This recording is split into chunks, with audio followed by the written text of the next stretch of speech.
quero trazer aqui para o plenário do Senado um tema que debati e aprovei um requerimento hoje pela manhã na Comissão de Meio Ambiente, Fiscalização, Controle e Defesa do Consumidor, propondo uma audiência pública para tratarmos a questão dos resíduos sólidos, dos lixões no país, da Lei Nacional de Resíduos Sólidos, que tinha como meta, até 2014, a eliminação completa no país dos lixões, e esse problema, em vez de se apresentar como solução, ele se agrava, não só no Brasil, mas no mundo inteiro. A situação no mundo é muito grave. As Nações Unidas acabou de apresentar um relatório sobre gerenciamento global de lixo. Ele foi lançado pelo PNUMA das Nações Unidas e mostra a gravidade desse assunto. Para que se tenha uma ideia, mais ou menos 10 bilhões de toneladas de lixo são produzidas por ano no mundo. 10 bilhões de toneladas. Nós, todos, temos uma produção média aqui no Brasil de um pouco mais de 1 quilo de lixo, de resíduos, por dia. O Brasil é o 5º país do mundo na produção de resíduos de lixo. O governo do presidente Lula tinha apresentado uma proposta, ela foi aprovada aqui no Congresso, estabelecendo um prazo para que o Brasil pudesse pôr fim aos lixões. Essa situação que não é só um problema ambiental, que não é só um problema de saúde pública, mas é uma situação de degradação da civilização. Nós temos milhões de pessoas no mundo que dependem, para sobreviver, de catar lixo. Nós temos um processo antipedagógico no mundo de geração de lixo que teima em não mudar. Não sei se todos sabem, mas há uma preocupação grande de muitos brasileiros, da juventude, há uma preocupação grande da própria imprensa, mas aqui, bem próximo de onde eu estou falando, aqui no Planalto Central, no Distrito Federal, próximo ao Congresso Nacional, nós temos um dos maiores lixões do mundo, o lixão da Estrutural. E Brasília cedia esse lixão. Ele certamente deve ser uma das preocupações do nosso governador do Distrito Federal, meu colega senador, e também uma pessoa preocupada com a questão ambiental, o governador Rodrigo Hollenberg, mas ele afronta a todos nós, quando nós temos aqui, bem próximo do poder de decisão, nós temos o maior lixão da América Latina, a 15 quilômetros da Praça dos Três Poderes. É o maior. Situação degradante de pessoas que ali tentam buscar sua sobrevivência e nada acontece para mudar essa realidade. São 174 hectares, o equivalente a 250 campos de futebol. E apenas 2,5% do que é depositado ali é reciclado. A separação é feita por quase 3 mil pessoas. Então, se a situação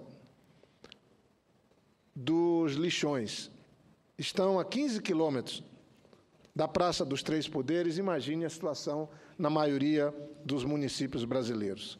Eu posso dar alguns números.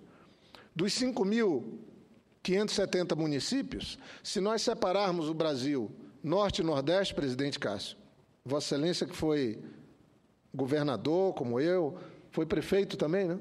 Prefeito também sabe o sacrifício que é, mas esse país teima em ser dividido. Não é que politicamente a gente tenta dividir, é que é dividido quando se olha para a infraestrutura. O balanço de quem tem aterro sanitário ou de quem tem unidade de tratamento é exatamente o contrário quando você faz a comparação entre Norte e Nordeste com Sul e Sudeste. A equação é exatamente oposta. Quando se pega no Norte, aterros sanitários temos 93, no Nordeste 455. Aí pega lixões. Em vez de ter, então, são 93 aterros sanitários contra 245 lixões na região Norte. No Nordeste, a equação é perversa também. São 455 aterros sanitários contra 834 lixões. Aí vamos para o Sul. No Sul, são 204 lixões e 820 aterros sanitários. Cada um desses é um município. E no Sul, isso no Sudeste, no Sul, são 120 lixões contra 704 aterros sanitários. Esse é o país que a Constituição não respeita, porque lá está estabelecido que temos que ter o desenvolvimento regional que possa tratar todos os brasileiros como de um mesmo país. E assim não é feito. Então, nós temos uma situação grave, nós aprovamos uma lei, a Política Nacional de Resíduos Sólidos, ele tinha prazo para cumprir seu objeto, não cumpriu. Nós temos uma situação grave. Mais de 82% da população brasileira vive nas cidades e, pelos números, pelos dados, de certa forma, uma parcela enorme, mais da metade dos municípios brasileiros ainda convive com lixões. Essa é uma situação grave que eu trago. E o que é que eu fiz como senador? Senador que tive o privilégio de ter sido prefeito de Rio Branco, capital do Acre. Hoje eu conversava com o prefeito Marcos Alexandre, que está aqui, estamos trabalhando juntos, com o ex-prefeito Raimundo Angelim. Quando eu assumi a prefeitura de Rio Branco, capital do Acre, a metade da população mora em Rio Branco, nós não tínhamos aterro sanitário, nós não tínhamos unidade de tratamento nenhum, nós não tínhamos coleta seletiva. O lixo era um gravíssimo problema em Rio Branco. Implantamos, na época, o secretário da Censura era o Tasso de Brito, um aterro sanitário precário, mas por uma decisão nossa, pela maneira como a gente sempre considerou a causa ambiental. Eu lembro que debatíamos na época com a Marina, que era deputada estadual, quando eu assumi a prefeitura, a Marina Silva, e implantamos. E depois fomos evoluindo para um processo de coleta seletiva, com melhorias, e já o prefeito Angelim conseguiu consolidar, e nós temos talvez o melhor exemplo do Norte de como tratar o lixo, como tratar os resíduos. Mas esse é um caso isolado de Rio Branco. A maioria dos municípios, acabei de visitar agora, no recesso, Santa Rosa, Sena Madureira, Jordão, Taumaturgo, Porto Walter, Cruzeiro do Sul, que é a segunda maior cidade, todas elas enfrentam gravíssimos problemas nesse tema. E nós não podemos deixar o Senado, que é a Casa da Federação, fora desse debate, porque foi aqui que nós aprovamos uma legislação, foi aqui que se criou a expectativa de se fazer o enfrentamento definitivo desse problema, que é, como já disse, não é uma questão só de ambiental, é uma questão de saúde pública. Eu apresentei o requerimento, com base no requerimento número 81 na CMA, e estamos trazendo para uma audiência pública. Ele foi aprovado por unanimidade hoje na comissão, o secretário nacional de saneamento do Ministério das Cidades, a presidente nacional da Confederação dos Municípios e a Associação Brasileira de Engenharia Sanitária, além de trazermos também o representante da FUNASA para debatermos o financiamento que possa dar condição para os municípios enfrentarem esse gravíssimo problema dos lixões no nosso país. Estou aqui com o exemplo de São Paulo, mesmo o Sul e o Sudeste tendo um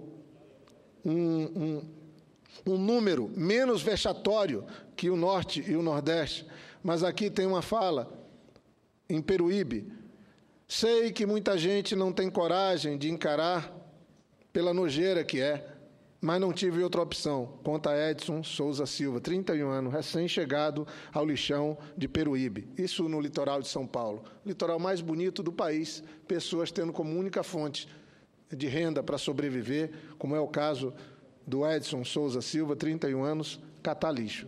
Sem trabalho na construção civil, onde atuava, Edson começou a catar materiais recicláveis há 2 meses. Ele trabalha à noite, cavucando lixos domésticos com uma lanterna presa à cabeça e sem nenhuma proteção nas mãos. A luva atrapalha e deixa o trabalho mais lento, diz ele. O lixão de Peruíbe é o exemplo do fracasso do país ao lidar com seus resíduos. A reportagem é da Folha de São Paulo, a Folha de São Paulo, dia 9 de setembro de 2015. Uma reportagem interessante. A Folha de São Paulo, eu queria aqui cumprimentar, mandou um jornalista, eles ficaram 3 noites acompanhando esse drama e é uma situação muito dolorosa. Eu quero, inclusive, dizer, senhor presidente, que vou propor que se faça, além dessa audiência pública que propus, que se possa fazer uma visita a esse lixão que nós temos na Estrutural, a 15 quilômetros aqui de onde nós estamos, da Praça dos Três Poderes, para que, definitivamente, na hora que se busca estabelecer prioridades, cortes de orçamento, que eu acho que já chegam até com um atraso, porque sempre defendi a austeridade na gestão pública. Quando fui prefeito e governador, entendo que dei conta do recado, e não é com falsa modéstia, porque entendi que se você faz a boa gestão do dinheiro público, você tem recursos para investimentos, você pode realizar obras importantes para a população. E assim fiz na prefeitura, onde tinha fila para pagar IPTU e não reclamação, tinha confiança da população. E o mesmo foi feito no governo, e as mudanças que consegui realizar com a equipe, que, de alguma maneira, sem falsa modéstia novamente, até me fizeram alguma boa fama, foi fruto de um trabalho. E só se consegue trabalhar também se gerencia honestamente cada recurso público, cada centavo do dinheiro público. Então, a situação do nosso país é grave, nós temos que definitivamente redebater, trazer esse assunto para o Senado, recolocá-lo na pauta, nas prioridades, cobrar das autoridades explicações, sob pena de ficarmos adiando ad eterno a cobrança para que os municípios possam pôr fim a esse problema tão grave. E não adianta apenas transferir responsabilidade para os gestores públicos municipais. Tem que ter uma ação coordenada, um plano estratégico, com financiamento, com uma decisão que pode ser a primeira, a preparação do plano de resíduo sólido, e isso nós temos ainda milhares de municípios que sequer têm um plano de resíduo sólido, que é exigência legal, e com a elaboração desse plano de resíduo sólido, que não custa mais, de município de pequeno porte, mais do que R$200 mil, nós teríamos condição de organizar uma estratégia de ação e fazermos com que o país deixe de ser visto como um país em desenvolvimento. Uma das formas de se medir a qualidade de vida de uma sociedade, o nível de desenvolvimento de um país, é através do que ele produz de lixo e o que ele faz com esses resíduos. O Brasil tem que ver também que, além de ser uma questão ambiental, de saúde pública, é um negócio. O Brasil é hoje um dos países que mais avançou na reciclagem de material. Material PET, por exemplo, o Brasil é um exemplo para o mundo inteiro. Nós já estamos fazendo isso. Isso estimulou-se muito a ação de organizações da sociedade que trabalham com reciclagem. Mas isso ficou restrito a algumas regiões do país.